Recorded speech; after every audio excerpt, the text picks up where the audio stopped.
Welcome to the 13th round of the World Chess Championship, Singapore 2024. In this round, Gukesh, the challenger, has the white pieces against the world champion Diglerin, who is on the black side of a French defense. Now, note that this is going to be the last white Gukesh can play in the classical time control, because after this white, the last game is going to be playing black against the world champion Diglerin. Now, if Dingley wins the game, Dingley retains his title. If he doesn't win the game and it goes into a tie, that means they go play a faster time control. And of course, if Gukesh wins the game, Gukesh becomes the world champion. But like I said, this is the last white Gukesh has in the classical time control. So let us see how this game went. And of course, in this game, Gukesh really pushed hard just to try to make something happen, but Dingley said no, it was not meant to be. So let us see how the game went.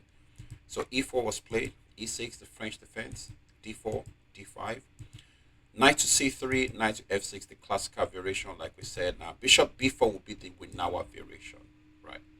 So, knight to f6, e5, knight f d7, knight to e2, the same line Gukesh played in their very first match, in their very first game of the match, which Gukesh lost. I think Gukesh just pretty much mishandled that game. So now we are back to the same situation.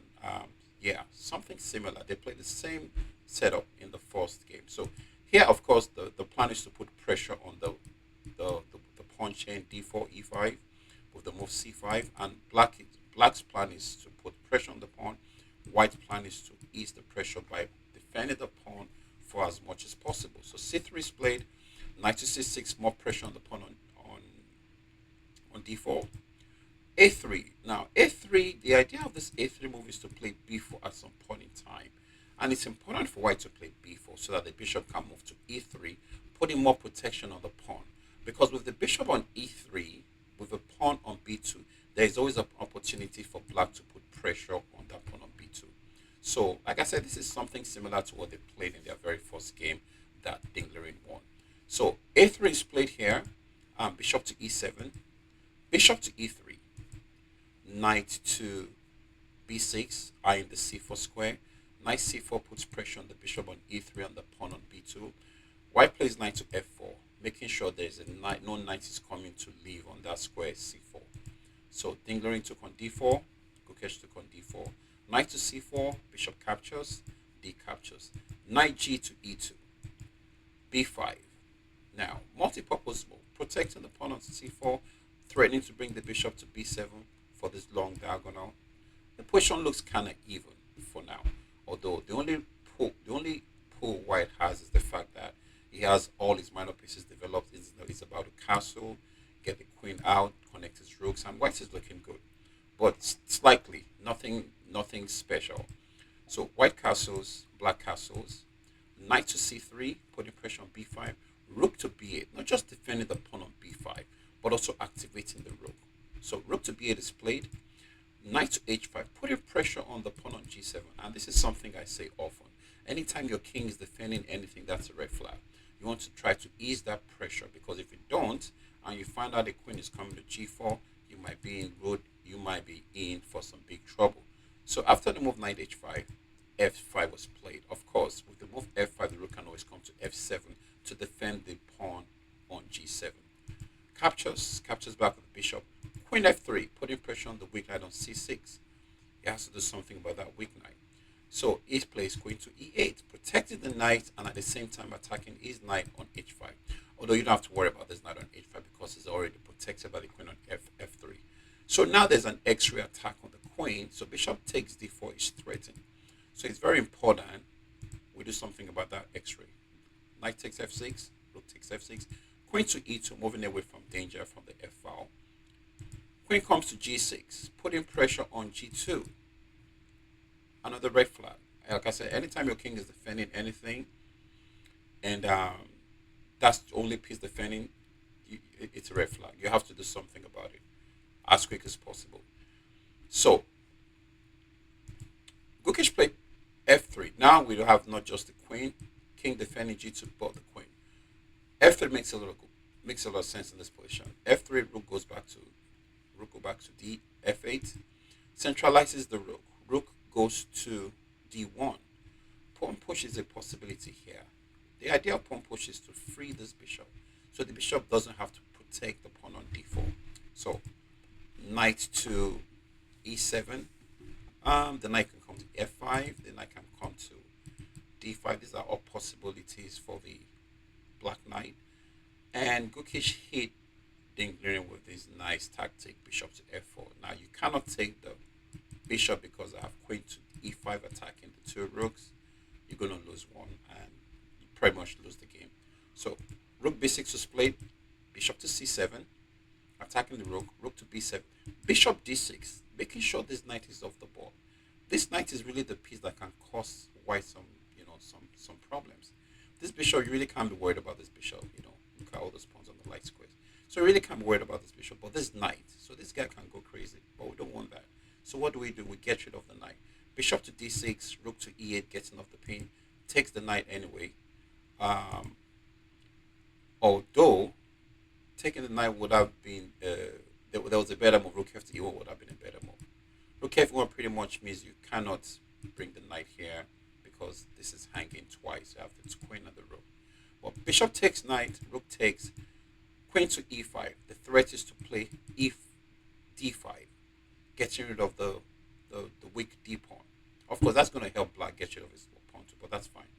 That way, the rook is going to have some activity, and also, other rook can get into the game. So A6 protecting the B pawn. Oh, I should have had it. The queen to E5 wasn't just threatening these, but also putting pressure on the weak B pawn. So A6 is played, protecting the pawn on B5. So after the move A6, D5 is played, captures back, check. Queen goes to E6. Queen to C5 says, I want to keep my pieces on the board. I don't want to exchange pieces. This is my last chance of playing the white pieces against you. I'm not just going to take a draw like that. Dingri said, well, no problem. Let's see how well, you're going to survive with this. Let's see how well you're going to go on with running with your pieces. Rook goes to E8. Rook challenges the queen. Queen goes to F7. That's a blunder. That's a blunder. After queen F7, Dinglering is just worse. Minus. Gukesh has +2. That's winning. That's winning. That's careless, but probably wasn't some time problem. But that's a blunder. But Gukesh failed to exploit that. In this position, Gukesh was supposed to take on E8, queen takes, and then knight to E4. It was very strong. But instead, I think he played knight to E4 first. That changed a lot of things. Everything now goes back to almost equality, plus 0.2 for white.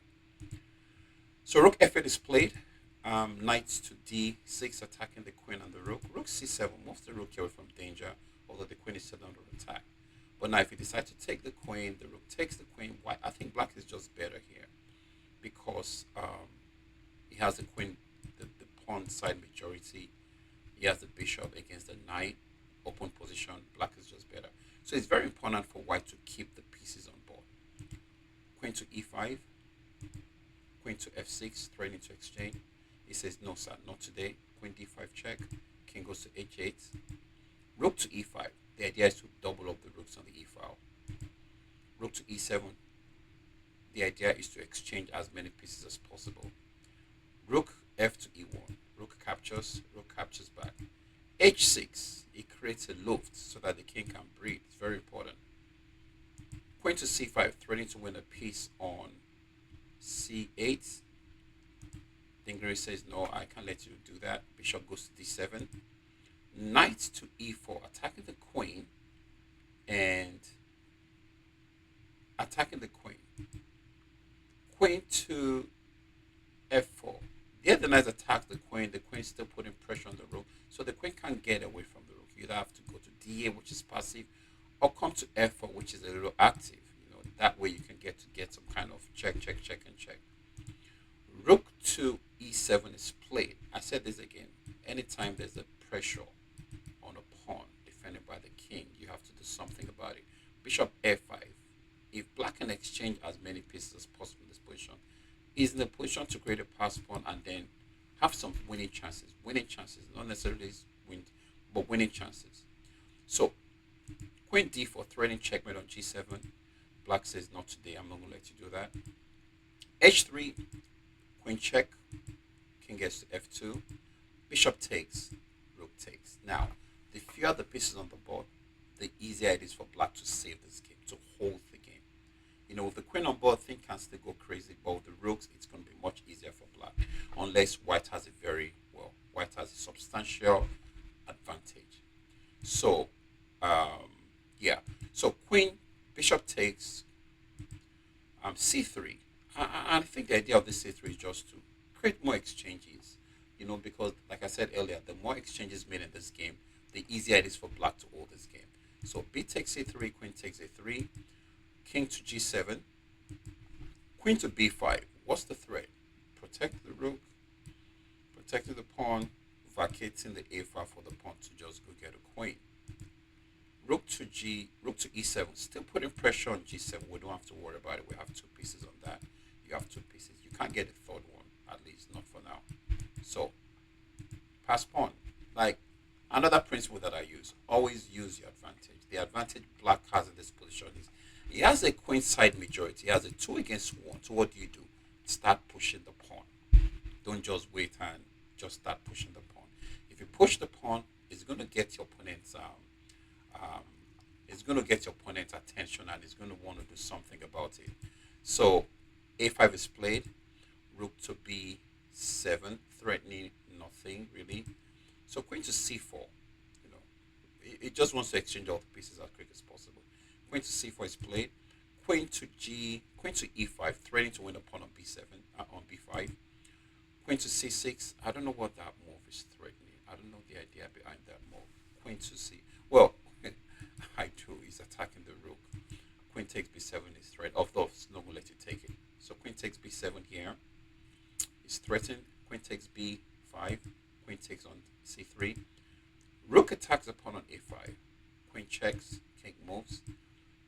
Queen goes to b4. Captures back. Rook attacks the pawn.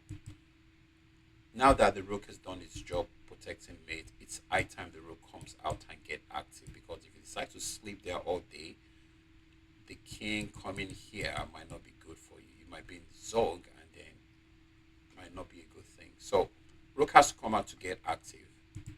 Rook pins the pawn to the king. King g3, king h7, rook to b5, king g6, f4. The interesting thing is, even at this point, both of them know this is a draw. But, somebody can still blunder. I'm sure they'll be thinking, but somebody can still blunder. And it doesn't even matter if you're the one that has the advantage. You can totally blunder in a drawn position and just give the game to your opponent. Chess can be very unforgiving sometimes. So king f3, rook to c2, g3, check.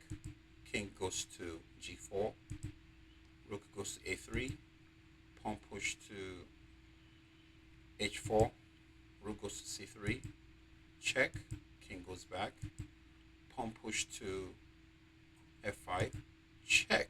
Very good move. Because if you go to that square g3, I'm going to take pawn check. And once you take, I'm just going to leave my rook on this file. Your king is going to stay on that h file. And of course, if you don't take, well, if you take, the same thing, rook takes on g3. So here it steps aside. King f4, checks, king back to f3, check again, king f4, check again, king f3, check again, and the game ended in a draw. So this was the last chance for Gukesh to actually play for one of the white pieces. This is the 13th game of the World Chess Championship.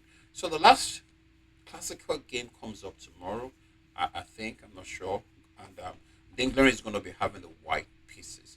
So we are waiting to see what's going to happen. How is Dingler going to use his white pieces? Dingler has proven to be deadly with the white pieces. Yeah, he's got a very brilliant win against Gukesh. I think it was around 12th round, after he lost the previous round, which was the 11th round. So we have one more classical game, like I said. We'll see how that goes. And of course, when the game is done, we're going to bring the game to you. We're going to bring the results. We're going to bring everything. Please check the game. Let us know what you think. Leave comments, leave critics, whatever it is. And we'll see you again soon by the grace of God. Take care and God bless. Bye for now.